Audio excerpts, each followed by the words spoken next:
सभी को जय मसीह की। एक बार फिर आज मैं खुदा के कलाम को आप लोगों के सामने लेकर आई हूँ। इस बार मैं परमेश्वर के वचन के बारे में और विश्वास के बारे में एक बार फिर मैं परमेश्वर के वचन को आपके समक्ष रखूँगी। जैसा कि हम देखते हैं मरकुस उसके 4 अध्याय में, मार्क चैप्टर 4 उसके 1 to 9 में खुदा का कलाम हमें कहता है, वह फिर झील के किनारे उपदेश देने लगा और ऐसी बड़ी भीड़ उसके पास इकट्ठी हो गई। और झील में क्या लिखा है बच्चों कि एक बड़ी झील के किनारे जब परमेश्वर उपदेश देने लगा तो एक बड़ी भीड़ उस जगह पे इकट्ठी हो गई। पूरा वचन मैं नहीं पढ़ूंगी, आप लोग पढ़ लीजिएगा। मरकुस 4:1-9 यहाँ पर वचन के बारे में कहता है, जब झील के पास परमेश्वर उपदेश दे रहा था तो बहुत से लोग इकट्ठे हो गए थे। और मैं आपको बताना चाहूँगी कि हमारे बीच में कुछ ऐसे लोग हैं जो वचन को लेकर चलते हैं, कुछ ऐसे हैं जो सुनते हैं। सबसे पहली बात जो हमने देखा है, जो कि 4 पद में बिल्कुल पूर्ण रूप से तात्पर्य है कि ये परमेश्वर के वचन को ग्रहण करते हैं। कुछ लोग ऐसे होते हैं जो परमेश्वर के वचन को ग्रहण करते हैं। दूसरी बात जो कि 5 और 6 में हमें कही गई है कि ऐसे लोग हैं जो परमेश्वर के वचन को सुनते तो समझते भी हैं पर ग्रहण नहीं करते। तीसरे पद में हमें 8 और 9 में हमें ये चीज बिल्कुल पूर्ण रूप से स्पष्ट है।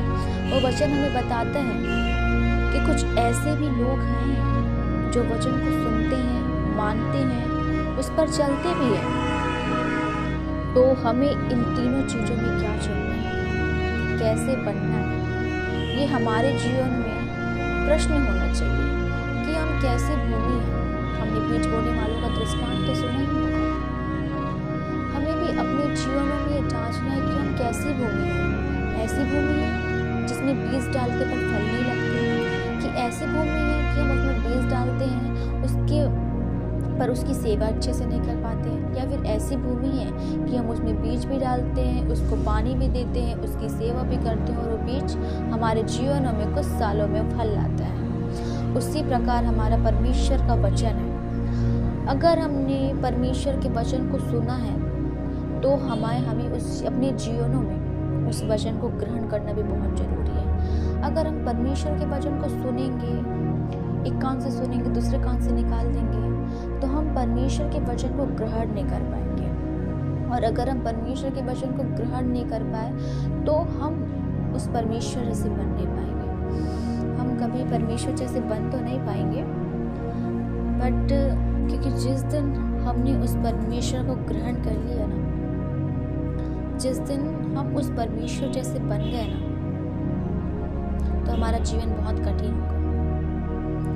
इतनी परीक्षाएं आएंगी, इतनी कठिन समय हमारे जीवनों में आएंगे, इसलिए हम कभी बन ही नहीं सकते। जिस प्रकार उसने अपने इकलौते बेटे को हमारे लिए कुर्बान किया है, हम कभी अपने जीवन में ऐसा कर सकते हैं? बिल्कुल नहीं। आज के डेट में, आज की जो जनरेशन है और आज के जो लोग हैं, अगर हम इनसे कुछ भी चीज़ मांगेंगे तो वो हमें नहीं देंगे। पर हमारा परमेश्वर पिता ने क्या किया? उसने अपने इकलौते बेटे को हमको दे दिया। क्यों? ताकि हमारा उद्धार हो सके। पर हम क्या कर रहे हैं? हम कुछ भी नहीं, पर हम कम से कम उसके वचन को ग्रहण तो कर सकते हैं, उसके वचन को एक्सेप्ट तो कर सकते हैं।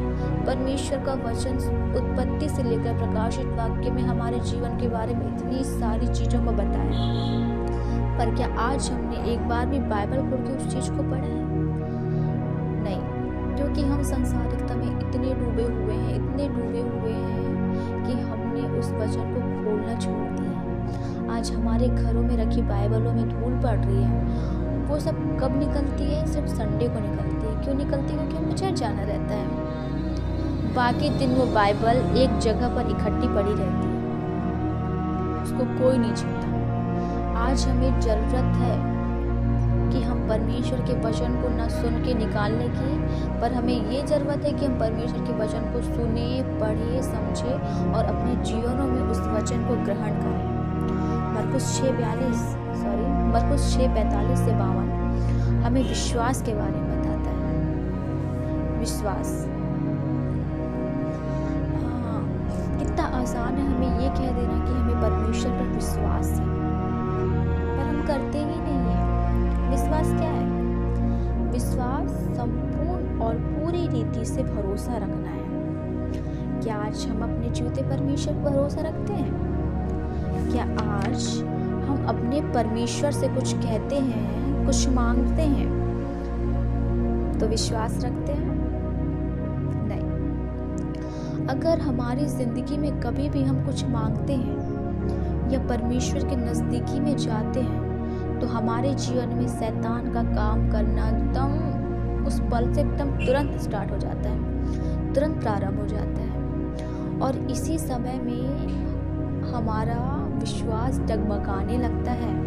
हम परमेश्वर पिता पर संदेह करने लगते हैं, जिसकी हमारी दुआ सुनने में समय होता है, और हम परमेश्वर को दोष देना प्रारंभ कर देते हैं कि हे पिता, मैं तेरी बेटी हूँ, मैं तेरे से ये मांगी, मैं तुझसे वो मांगा, पर तूने मुझे क्यों नहीं दिया? क्यों नहीं दिया? अगर तू जीवित है तो तू मेरी दुआ क्यों नहीं सुनता है? सबके मनों में ये बात आती है ना।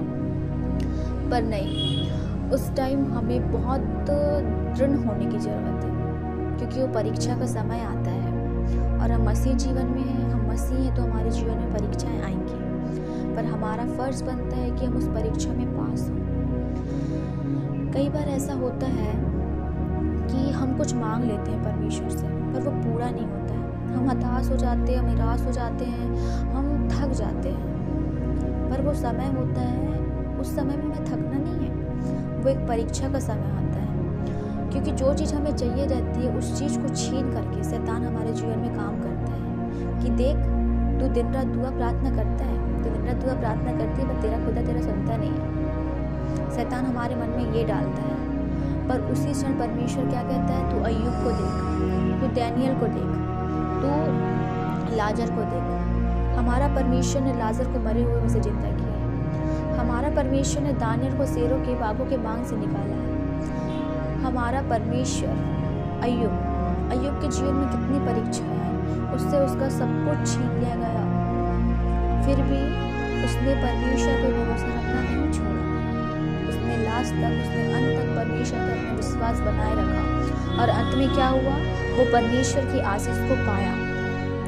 उसी प्रकार आज खुदा हमसे कहता है कि तू कमजोर मत पड़, तू मेरी बेटी है, तू मेरा बेटा है। ये वो समय है कि शैतान तेरे जीवन में परीक्षा लाएगा, पर तू मेरे पे दृढ़ विश्वास रख। खुदा का कलाम कहता है ना कि विश्वास अनदेखी वस्तुओं का प्रमाण है। तो मुझ पे विश्वास रख, राई के दाने के समान भी विश्वास रखेगा तो पहाड़ हट जाएगा। लूका 17:5-6 में कहते हैं ना कि अगर तुम मुझ पर राई के दाने के समान भी विश्वास रखोगे और कहोगे कि ये पहाड़ हट जाए तो हट जाएगा। सो हमें परमेश्वर पर विश्वास रखना है, परमेश्वर के वचन को आगे लेकर बढ़ना है। इस वक्त ये दुनिया एक सपने के समान है जो कभी पूरा नहीं होता है, पर परमेश्वर का वचन हकीकत है। हम इस दुनिया पे भरोसा रखेंगे तो हम हमेशा दुख पाएंगे, पर अगर हम उस जीवते परमेश्वर पर विश्वास रखेंगे तो दुख आएगा, पर हमारा शोक आनंद में बदल जाएगा। आमीन। खुदा का कलाम क्या कहता है कि तुम मुझ पर भरोसा रखोगे तो तुम्हारा शोक आनंद में बदल जाएगा। तो हमें परमेश्वर पिता पर भरोसा रखना चाहिए।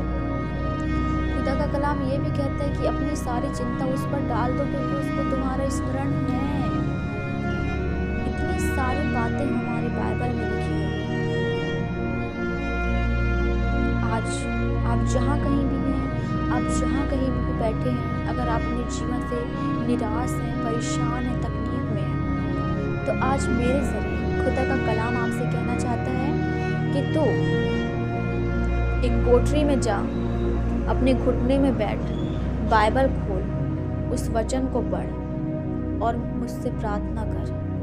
आज के आज तेरा शोक, तेरा दुख आनंद में बदल जाएगा। आज तो अपनी सारी चिंता उस पर डाल दे, क्योंकि उसको तेरा स्मरण है और खुदा तेरी सुनेगा। आज खुदा आपसे कहता है, आज परमेश्वर आपसे कहता है कि मेरे निकट आओ। तू मेरे निकट आएगा तो मैं तेरे निकट आऊँगा। आज हम सबको ये करने की ज़रूरत है कि हम अपने घुटनों में आए, परमेश्वर से मांगे, और सिर्फ मांगे नहीं, उस पर विश्वास भी करें। परीक्षाएं आएंगी, परीक्षा में दृढ़ रहें, हमारा विश्वास अटल होना चाहिए। अब्राहम ने 90 वर्ष उसने इंतज़ार किया। 90 वर्ष की उम्र में सारा ने इसहाक को जन्म दिया। जब वो 90 वर्ष परमेश्वर पर विश्वास करके दृढ़ रह सकते हैं तो हम कुछ समय यूँ नहीं रह सकते।